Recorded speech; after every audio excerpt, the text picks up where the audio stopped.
నా పేరు చిల్లా వెంకట్రావు. ఇండియన్ ఆర్మీలో 19 సంవత్సరాలు సర్వీస్ చేసి ప్రస్తుతానికి విశాఖపట్నం జిల్లాలో ఉంటున్నాను. మొన్న పహల్గామ్ దాడిలో మన ఇండియన్ వాళ్ళని 26 మందిని అక్రమంగా టూరిస్టుల్ని చంపేశారు.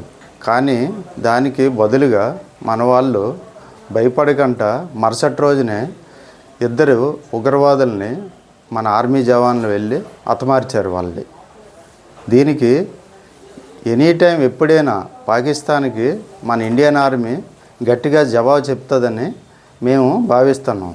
కానీ మేము ఎక్స్ సర్వీస్ మెన్లు కాదు, ఎవరికైనా మన ఇండియన్ అంటే అందరికీ అభిమానం కాబట్టి మన ఓన్లీ ఇండియన్ ఆర్మీలో పనిచేసిన జవాన్లే కాకుండా సివిల్ వాళ్ళకి కూడా బాధ్యత ఉంది. కాబట్టి ఎనీ టైం ఎప్పుడైనా అందరు కలిసి మన భారతదేశాన్ని కాపాడుకుందామని మేము అందరు కూడా గట్టిగా నిర్ణయించుకొని ఉన్నాం. కానీ ఎట్టి పరిస్థితుల్లోనూ కూడా మాకు ఎటువంటి లెటర్ కూడా ఒక ఫోన్ కాల్ అయినా ఏదొచ్చినా సరే మేము వెళ్ళడానికి సిద్ధంగా ఉన్నాం.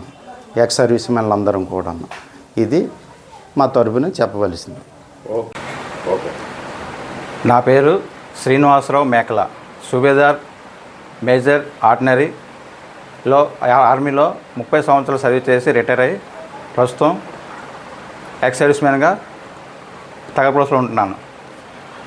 ఈ మధ్య పహల్గాం ఉగ్రదాడి నేపథ్యంలో మన భారతీయుల్ని పాకిస్తాన్ ఉగ్రవాదులు చాలా కఠినంగా చంపినందుకు ప్రతీకారంగా మన Indian air force, army, navy త్రివిధ దళాలు 3 కలిపి మన ఆర్మీ తాలూకా ఇండియన్ ఆర్మీ మొత్తం బోర్డర్లోనే ఈ 3 ఫోర్సుల్ని అలర్ట్ చేసింది. దీనికి సంబంధించి ఒక వారం రోజుల క్రితం నుంచి మోదీ గారి ఆధ్వర్యంలో, మోదీ గారి నాయకత్వంలో త్రివిధ దళాల కమాండర్లతో సమావేశమై ప్రస్తుతం ఇండియన్ ఆర్మీ రాత్రి ఆపరేషన్ సింధు నేపథ్యంలో రాత్రి 1:28 మిస్సైల్ దాడి చేసి పాకిస్తాన్ స్థావరాలపై 6 స్థావరాలపై కఠినంగా యుద్ధం చేసింది. తిరిగి వాళ్ళు కూడా మనపై యుద్ధం ప్రకటించారు. న్యూస్ ప్రకారం అయితే పాకిస్తాన్ ఆర్మీలోని ఉగ్రవాదులు 30 మంది చనిపోయినట్టుగా ఈ న్యూస్లో తెలుస్తుంది.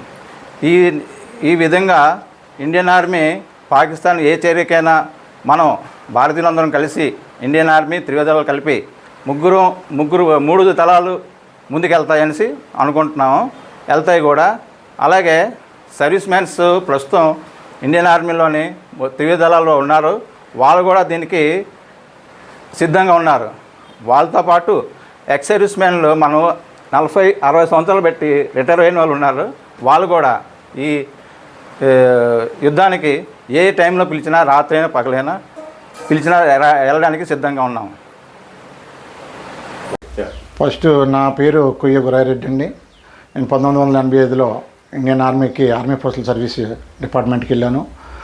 మరి మాది మూలకుద్దు గ్రామంలో 350 మంది, ప్రతి ఇంటికి 4-5 చొప్పున ఆర్మీ వాళ్ళు ఉన్నారు.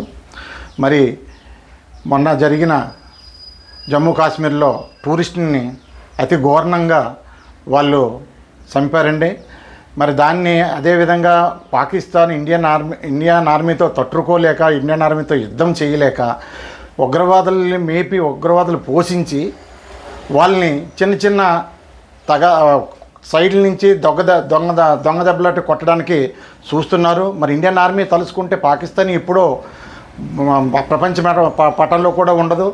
మరి మన శాంతియుత దేశం కాబట్టి ఇంతవరకు ఆగాము. లేదంటే మన ఇండియన్ ఆర్మీని మట్టుకు ఎట్టి పరిస్థితుల్లో తట్టుకోలేదు. ఆల్రెడీ వాళ్ళు కార్గిల్ యుద్ధంలో కూడా చూశారు.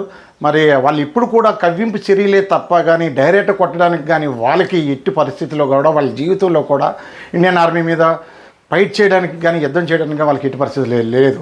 కానీ ఈ పనికిరాన ఉగ్రవాదులు మేపి వాళ్ళు ఏ పక్క నుంచి దాడులు చేసి మనల్ని అమాయక ప్రజల్ని బలి తీసుకుంటున్నారు. మరి భారతదేశం కానీ తలుసుకుంటే, ఇండియన్ ఆర్మీ కానీ తలుసుకుంటే 24 గంటల ప్రపంచ పటంలో పాకిస్తాన్ అనేది కూడా కనిపించకన్నా చేస్తుందని చెప్పేసి నేను గట్టిగా ఆ ఇండియన్ ఆర్మీ తరపు నుంచి కూడా నా దీని నుంచి కూడా మాట్లాడుతున్నాను.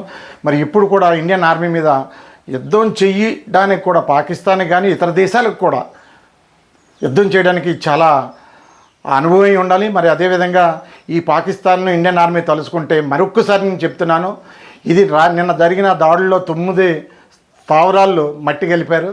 అది ఒక నార్మల్ చిన్న శాంపుల్ మాత్రమేనండి, అది నార్మల్ శాంపుల్. కానీ 1 అవర్ 2 అవర్ కానీ ఇస్తే ఇండియన్ మ్యాప్లో కూడా పాకిస్తాన్ కనిపించగానే ఇండియన్ ఆర్మీ చేయగలదు. నార్మల్ చిన్న దాన్ని కూడా చూసి ఆ శాంపుల్ కూడా చూసి వాళ్ళు భయపడి ఉనికి పుడుతుందండి. మరి వాళ్ళకి ఇదే పరిణామాన్ని వెనక్కి తగ్గితే పర్లేదు, వెనక్కి తగ్గకపోతే ప్రపంచంలో లేకుండా కూడా చేస్తానని చెప్పేసి ఇండియన్ ఆర్మీకి ఫుల్ గర్వంగా మేము మాట్లాడుతున్నానండి. Thank you. భారత మాతకి జై. Thank you.